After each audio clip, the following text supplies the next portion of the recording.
Hi guys, today I'm doing another off the cuff video and I want to talk about something that I kind of have been working through, and that is about making my work fun again. Recently, I started adding on a few other clients and a few other projects, and I was so worried about them being perfect or good enough and making sure that I was able to produce it at the level that I wanted it to be done, that I started to stress myself out. And I realized that I wasn't excited to do the projects. I would be a little bit stressed. I'd be like, oh gosh, I got to figure this part out. I've got to figure this out. I've got to do this. And it really took the fun out of it. And I had to remind myself that, first of all, like I always talk about, when my feelings are negative, right? If I'm feeling a negative emotion, that means that there is a dissonance, that there is a disconnect between my higher self or my soul and me, the human version of me. Something's not aligned. I'm not seeing things in the way that Source or God would see them. And so I knew that it meant that a shift needed to happen. I did a little bit of journaling and just some reflecting. And of course, when I did the inner work and started thinking and reflecting on why I was getting so stressed out about these projects, I realized that perfectionism was at play, and also the fear of rejection. And part of the thing is, when you are a content creator and working with other brands, part of doing a good job, it can feel like, is not only that you've created beautiful content, but also that the content performs well, that the content does what it was supposed to do, which is attract people to watch it, get lots of views. And that is actually not the only reason that I create content. And I had to remember what was my why. I also remembered that I didn't get into content creation. I didn't do this to feel the stress that I felt when I had my corporate engineering job. I didn't do this to wake up dreading my projects. That's not why I did this. If I was going to be stressed and miserable, I could have just stayed in my corporate job. I do this because I want to have fun. I want to have a good time. I want to create things from my heart. I want to work on projects and have a good time. And it's not my job to critique them or judge them. It's just my job to create them. And I also know that when I'm having fun, that's always when I create the best work. So I talked to my videographer and I was like, okay, listen, I think I was losing the original plot of the movie, and I want to get back to having fun, because when I'm having fun, that's when everything is more magnetic. That's when the content is just naturally better, because it's effortless, it's flowing, it's not forced, it's not rigid.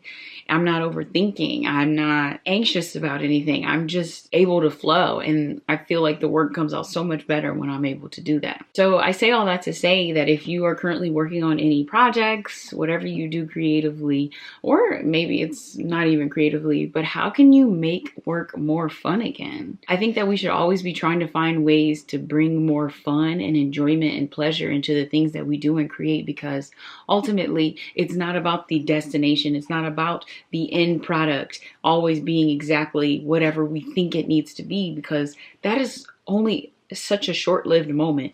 But the entire journey of creating whatever we're creating on, or working on whatever we're working on, that is what most of our life is always going to be. Most of our life is always going to be the journey. It's not going to be the pinnacle all the time.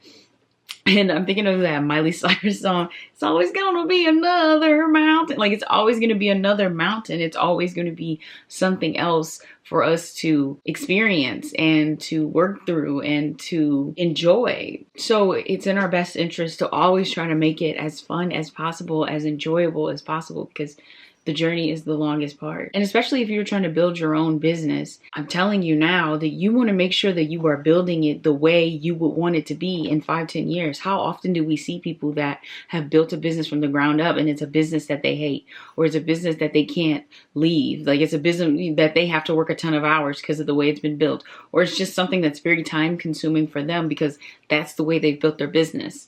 And maybe it's because that's the only way that they thought they could build their business, or they just didn't even know how. Basically, however you design your business is what it's going to be, or what it's going to look like in a few years, and they don't always think about that in the future. And so I know for me that my business growth has been a little bit slower, consistent though, but slower. But what I do know is that every new addition to my business, everything I add, everything I do, it's from a place of joy and fulfillment and purpose and passion. And everything that I do in my business, I do enjoy doing and creating. And that was purposeful. That was something that I set out when I initially started my own business. And I remember reading this book. It's called The Motivation Manifesto. I definitely recommend that book. And it talks about how you have to be really clear on what is your motivation in life. Why do you want the things that you want? And not even just why do you want the things that you want. What do you want out of life? Do you want the freedom? Do you want to be able to work from anywhere? Do you want to only work 20 hours a week? Do you want something where you have to go out and network all the time? And I say have to because maybe to some people that doesn't sound fun, but to other people like me, like, yes, ooh, I love going out and networking and going to social events. What do you want? And when you really know what you want and you know what you want your business to look like, you are then able to make better choices and notice when your business is starting to become out of alignment with who you are, or projects are out of alignment with who you are. You just realize how sometimes maybe your fears, doubts, or worries are coming in between you and the business that you say that you want, or the lifestyle that you say that you want. So that was really something that I've been working through the last week, is just bringing back more fun into my business. And so I say all that to say, for anybody out there that's working on their business or just their creative projects, how can you bring back more fun? And also, if you don't already know, what is the motivation? What is the goal? What does your ideal business look like in 5 to 10 years? Because you should be operating that way today. And obviously, maybe not completely, right? When it's the early stages, you're obviously going to be putting in more time, right? If you got to build a website or, whatever you have to do for your business. But it's just thinking in that mindset of like, are you over giving in a lot of areas? Are you really stressed in a lot of areas? Because if you don't nip that in the bud now, that's something that's going to continue to pop up in your business down the line. And then maybe you'll have to decide whether you want to keep this business or you want to have to completely start a new one, because the structure is so different from what you truly desire in your business. So yeah, that's something that I've been doing. And for me, like I always say, I don't like to get off track too long, okay? When I start feeling bad, that's when I know something has to shift and I have to adjust. And so I'm bringing back more fun into my projects, and I'm really excited to see how that continues to develop. And as I'm adding more clients and I'm getting more projects thrown at me, I'm always asking, is it fun? Okay? Is it a good time? Because I already know it aligns. I don't usually have that problem anymore with unaligned projects, but right now, it's been making sure that I'm keeping the fun there. Thank you guys so much for watching. Please like, comment, and subscribe, and let me know down below, what are you bringing more fun into? Bye, guys.